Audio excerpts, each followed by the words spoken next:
we know how effective the Georgian scrum can be, and we handled that pretty well. We had scored a maul try. Probably could have done a little better on a couple of those if we stayed a bit more disciplined. Our line out worked. It was always going to be one of those types of nights with the conditions. So, yeah, it was a good hit out, in fact, for the forwards. I thought they got a good shift in. Relevance for England? Yeah, no, like just as far as preparation is concerned, yes. As far as the matchup is concerned, no, none really. The dynamic of two different teams playing against each other. So the hit out was good. Like, just having to dig in, work hard, get up off the ground, get into some tough stuff. It's sort of how we wanted the game to go. We wanted to work like that.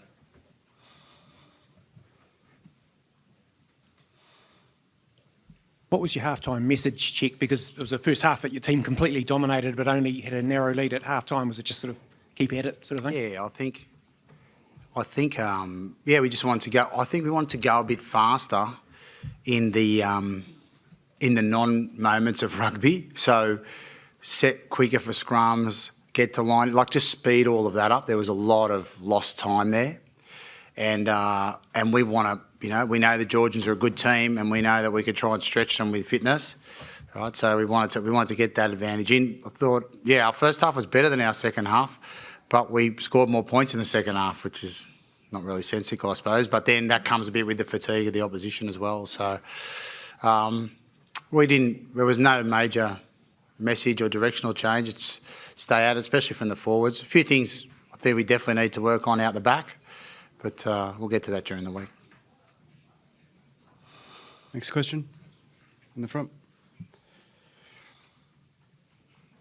Michael, a lot of ball in hand tonight from your boys, especially given the conditions. Was that something you guys were working on as a dress rehearsal for a wet knockout stage?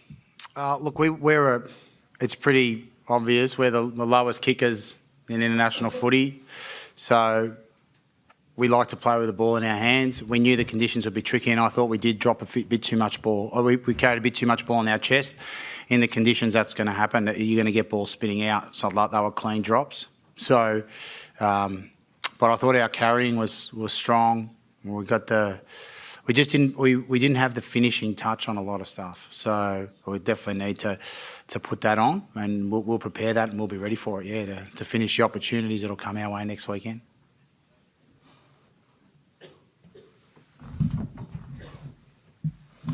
Michael, what are your plans for tonight? Do you go back to Tokyo? Do you stay here? What do you do?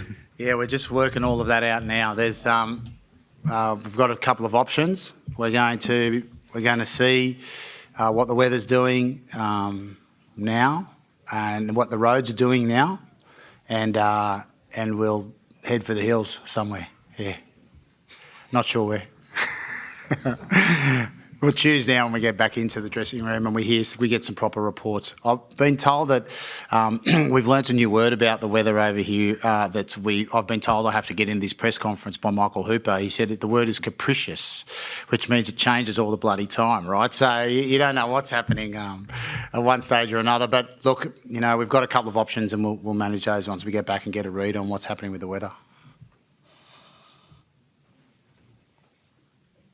How did you feel Matt Tumua went tonight, Michael? And what are the sort of decisions you have to make around your 5/8 for the quarterfinal?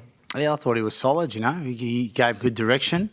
It's his first time starting there since, I think, probably when we played England last year. So I thought he gave good direction to the forwards. His chat was good. So, yeah, I think he was solid there, in difficult conditions,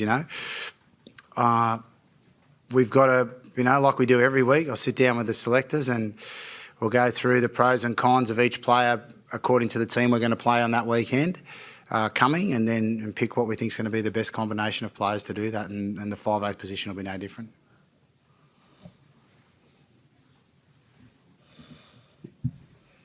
Just it, yep. Are you clear at all, Michael, on Kurtley Beale's situation at the moment, how badly he might be from that head knock?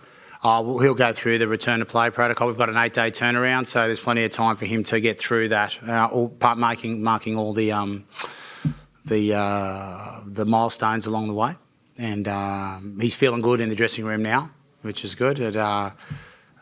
So we'll just take it as it comes. Yeah. Jim?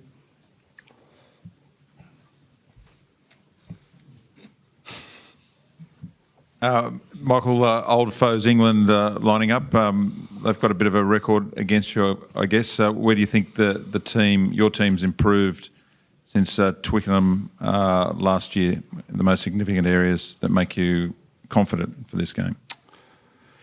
Mate, I'm really pleased with the way the forwards are playing. I think they're getting a bit between their teeth. They're liking the battle. I want to play physical. And with a bit, I think we're playing with more speed in the forwards than we were last year. And I think they'll be really looking forward to this contest. See it in the dressing room already. Luke? Michael, what's the overall feeling from tonight? Is it slight frustration at the handling errors that were in there, or is it pleasure at the forward play and general approach? Yeah, mate. Me as the coach, I'm a little bit indifferent about that sort of thing. And when you say, is it pleasure or is it frustration? It's about getting to the end, right? That's when you can start feeling some emotions, right? Right now, you just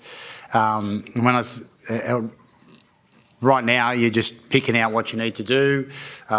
Maybe some of the things that aren't consistent in your game, or whatever. There's no point in feeling pleased. 'Cause I might feel pleased today, and then next week, maybe not. And same as last week to this week. So, yeah, not really either of those things. Just pick out the things I want to get going for this week, and then go from there. We're in it, and we're very happy about that for sure. So. Yeah, looking forward to it. We've got time for two more. Jim? Check 0-6 against Eddie Jones in England. What relevance does that have for this week? Do we call them favourites? Well, mate, I don't know what relevance it'll have. I don't know if it'll have any. Don't really care, to be honest, if it's got any relevance. Because the only relevance is Saturday. So that's pretty much about it. Doesn't matter, all the different things. Who's had a week off, who's had a week on, who's been resting, who hasn't. It'll all come down to what happens on kickoff.